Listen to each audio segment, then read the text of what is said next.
This is a redirect video / review of Jojo's Bizarre Adventure Part 3 / Season 2.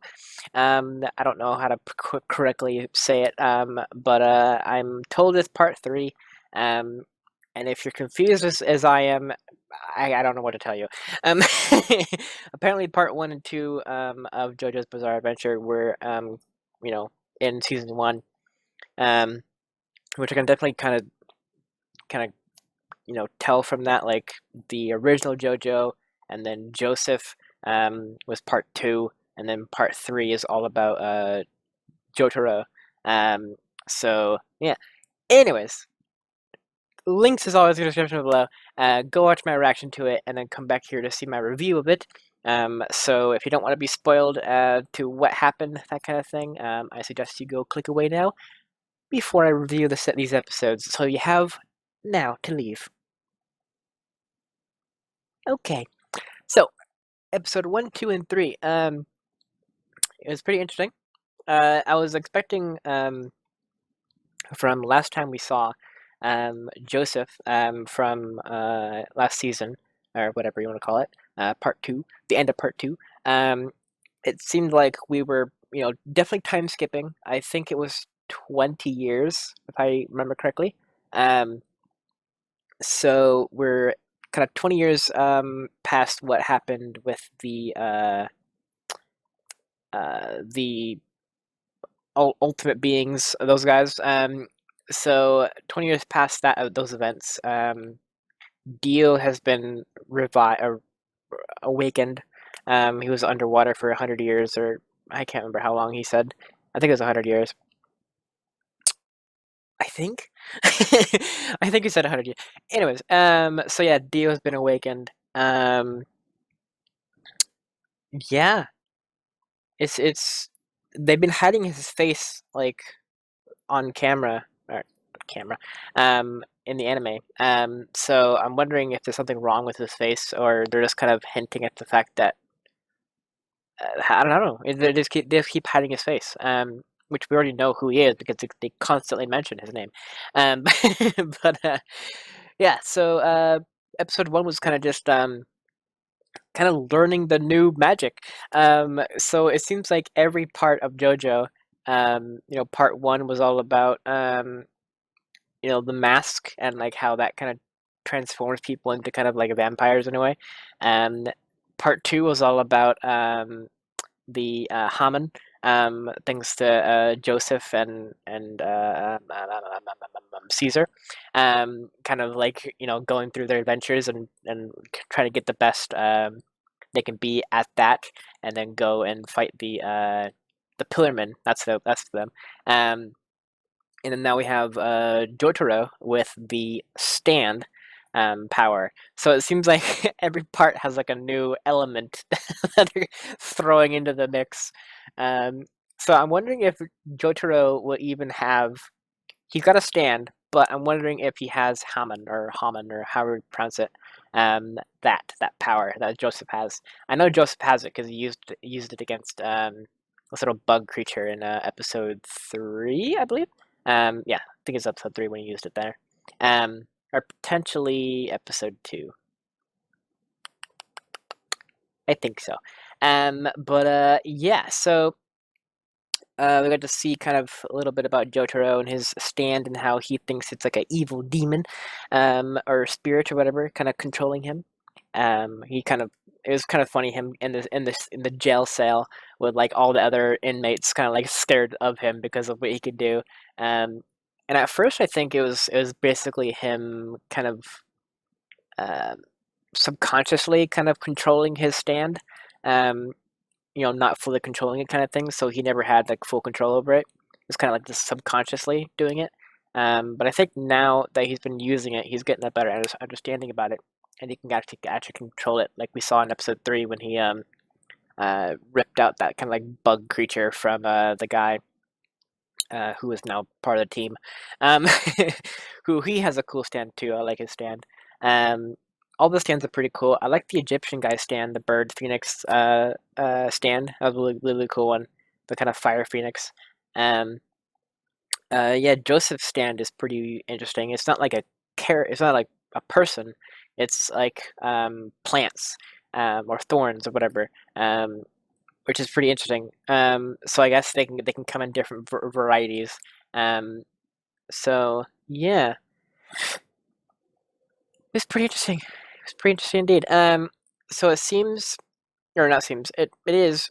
Dio survived by taking the first Jojo, which I totally forgot his name. I didn't write down. My mistake. But he took his body, which was a birthmark of a star on his neck, like right around here.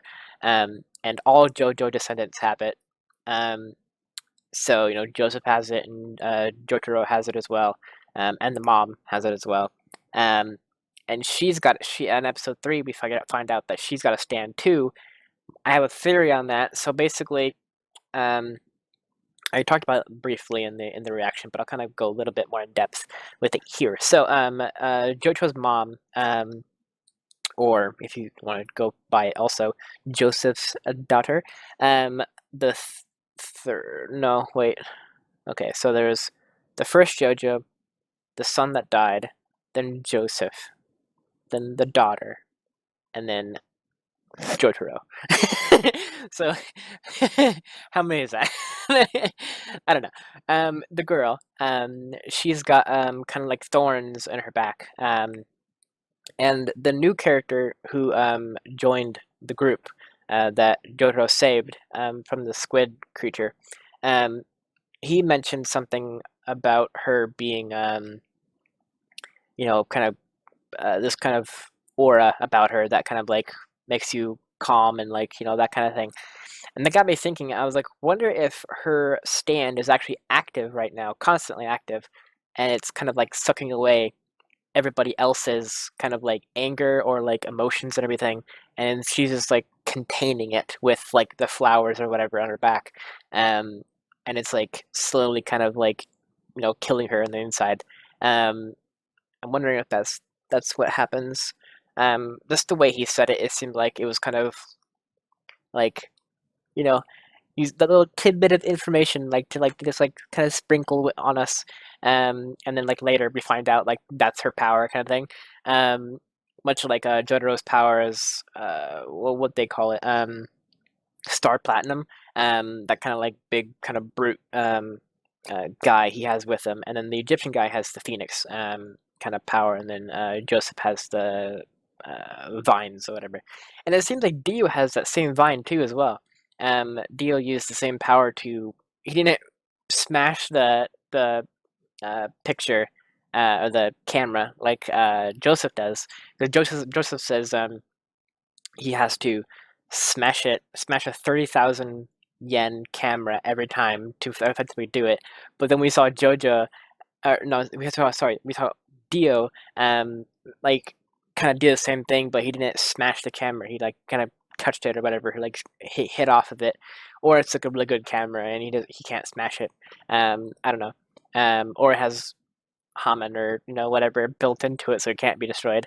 I don't know, but yeah. So Joseph and Dio both can kind of glimpse at like a future, or I don't think it's a future. I think it's more along the lines of just where are they currently right now, and it kind of takes a picture and it like kind of prints out this thing, and they look at it and it develops and it shows you what they're doing right now. Um, so yeah, I actually like Jotaro's stand because he can actually look at a picture and like he's got like a camera eye thing where he like looking at it and then he like saw a fly and then he started writing up like drawing a fly. Really funny. But yeah, the world is changed. I don't think we saw too much of the world exactly, but it's pretty much modern day. Um, I would have to say I forgot to see if there was a. I'm gonna look it up real quick. I just want to go back at the first episode.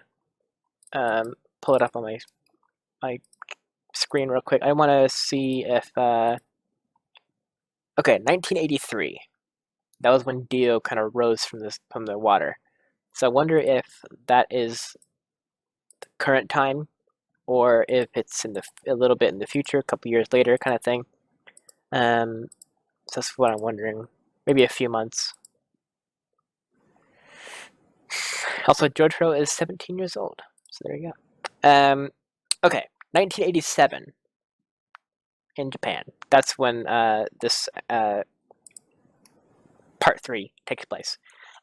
So yeah, so it's sort of, you know, sub modern, 80s, 90s, that kind of thing. But yeah, I'm excited to see what happens next.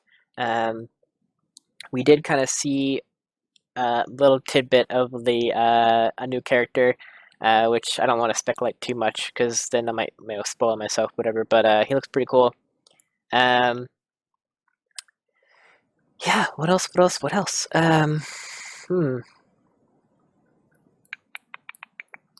Yeah, the new guy. Who's joining them? I gotta write these names down because I'm gonna forget them immediately. But his stand is like manipulation, long range manipulation. He can kind of control people, and he was like controlling when he was under Dio's spell thing, whatever, squid face thing. He was controlling this nurse lady with it, and then Jotaro, ripped it out of her. But yeah, that's a really cool stand. I wonder if what he can do with it when he's not being controlled by Dio. Like, because that was like in terms evil, doing a bad thing kind of thing. But I'm wondering what he can do with it, um, with good intentions and like trying to help people instead of hurting them, like he was doing there, because it's being controlled. But yeah, I'm excited to see also the painting skills that he had. Like, I wonder if that was his stand. Like, when he did that, the stand like had like a tentacle kind of going over there, and then like sliced his leg, making Jotaro fall off the walkway. I'll fall down the walkway, I should say. Anyways, I think that's it. The episodes were pretty cool. The art style is pretty cool. The whole menacing menacing kind of thing is really funny. Also the bam, like, whenever something big happens, like bam kind of thing. Reminds me of like a comic book kind of thing. The way that it's presented. Art style is very similar to part 1 and part 2. The way like the characters are drawn. A lot more 3D though in this one and part 3, which is very, very cool. Like, we saw like kind of like a panning shot of like, I think, the Eiffel Tower, perhaps. I think it was. Oh no, I think it was in Japan. Japan kind of tower. I'm not sure. I don't know landmarks and everything like that, but it's like a big tower, kind of red and white. I think it was. Was it red and white? I don't remember. But yeah, so it's kind of big tower. But yeah, kind of like cool 3D effects throughout. A couple of moments were really kind of cool with the kind of pan shots, like with 3D, mixed with like 2D, animations and stuff like that, which should be interesting later on with some fights. I'm hoping, kind of see some cool 3D fights, that kind of thing. So yeah, tune in next week for 4 episodes, and also the opening and ending, which we already saw the ending, which is fine, but we'll watch it again afterwards. But yeah, thank you so much for watching, and I will see you guys in the next part next week. Take care, everybody.